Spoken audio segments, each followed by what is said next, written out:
of my students told me today that he wanted to study the Clementi Sonatina, Opus 36, number 5. And I remembered a long time ago, I probably read through it. I don't remember really learning it specifically. So I took a look at it and I thought, well, what's the best way for me to get this back in my fingers, or to get it in my fingers in the first place? And I see a whole lot of triplets underlying this movement, and it's presto, so it's going to go very fast. But I certainly am not going to practice it quickly when I first try to reclaim it again or learn it from scratch, and I'd rather learn it from scratch, frankly. And so it's in G major, and I see a whole lot of broken chords, which suggests to me that I'm going to start blocking out the left hand, and I'm going to make notations as to the harmony, because the harmony, again, tells me how I'm going to phrase not just the left hand, but how I'm going to phrase the melody that is going to be above this underpinning left hand. So when I do these broken chords, right away I have to make music. I can't just go mechanically blocking out chords. So what I'm looking at here is I'm going to be using my supple wrist, just hanging first. There, get the sensation of gravity in the arms and no tension. And I would say maybe at a medium loud dynamic to start feeling into these chords, drawing them out and also shaping them as I go along. So I'm starting with the G major chord. It's in G major and it starts with a tonic G major. And so I'm going to do this as, there are 4 of them, so I'm actually playing each beat. Each one represents a triplet space, and I'm just blocking out what would be the quarters that fill up the triplets. And then the 4 chord. The 4 chord I'm leaning, because I would lean on a 4 chord following a 1 chord, and then I'll resolve it back down. So that's important. How do we get from the 4 chord back to the 1? Well, by resolving it. Now this is a surprise, what's coming here. We don't expect that composer is going to go to a 2 chord, because he's already just done 1, 1, 1, 4, 4, 1, and that kind of thing. But suddenly, which is so beautiful because a minor chord, the 2 chord is A minor. And it's in an inversion, so it easily gets us back to the 1 chord. It really goes 2 chord to 1 chord, and it's in the first inversion.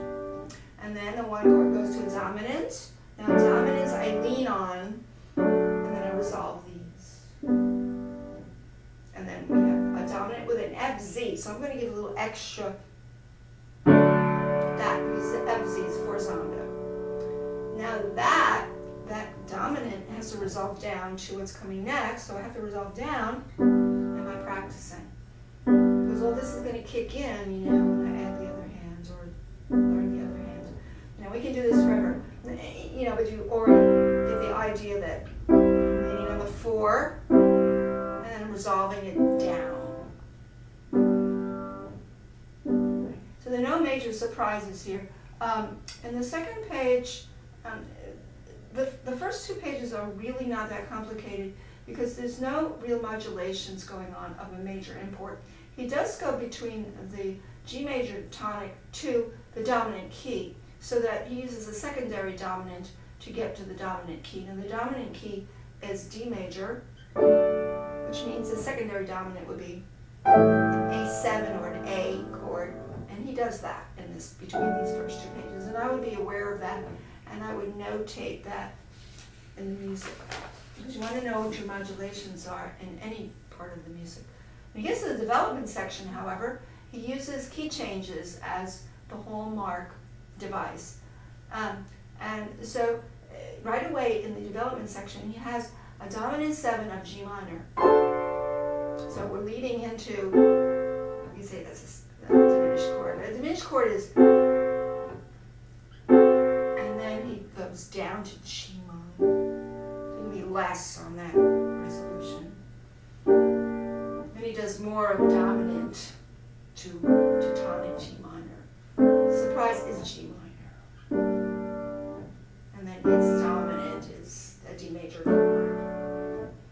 Now this is where things get interesting, right? right here, because now by half step he goes down to an F chord, which with a seventh produces a dominant of B flat. It would be B flat major or minor, but in this case B flat major. So you can resolve down to the B flat. That's the new tonic here. Lean on the dominant, and resolve it just to one note. Now this is where things get interesting, because what happens here is the right hand takes over the chordal fabric, and the left hand has a melody. So you can go right into your right hand here and see that you have a dominant. You went from this by half step to this, a dominant of C minor. Resolve it to C minor. Now by half step, he goes another dominant. And we think he should be going to D minor, because if it follows the pattern, it should be D minor, but he goes to D major, surprise. That's a big F chord. Now that is then a dominant of G minor. And then you have a scale in D major, which serves as a dominant. So, that's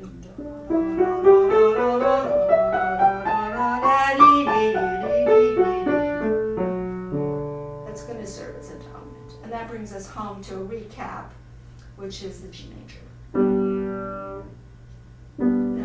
Now, once you get here, you're not going to do anything terribly different than you did on pages 1 and 2, although toward the middle of the last page, he goes into C major for a short time, which is the subdominant of G, and then winds his way back to G. But I would say that page 3 is the most poignant part of the piece because of these wonderful modulations. Now all I did was block things out. That took me time. The next thing I do is I do the right hand alone, because I want to know the right hand alone, which I always do. And so we have an upbeat triplet with a little ornament, and I guess I would play the ornament just cha-da-da-dum, bum, cha-da-dum more. That's a tonic. 4 chords. Yum, cha-da-da-dum. Resolve. Appoggiatura. Then the surprise. Now I'm going ahead of myself by playing the chords with the right hand. Resolve. Short, dominant, tonic, and then that big ta. So these are things you can do. I'm kind of going ahead of myself and doing the melody and the blocked chords. When we get to the second part, the development section, and this is just so totally beautiful. It's absolutely gorgeous. You can start adding the chords to the right hand and see what's actually harmonically going on.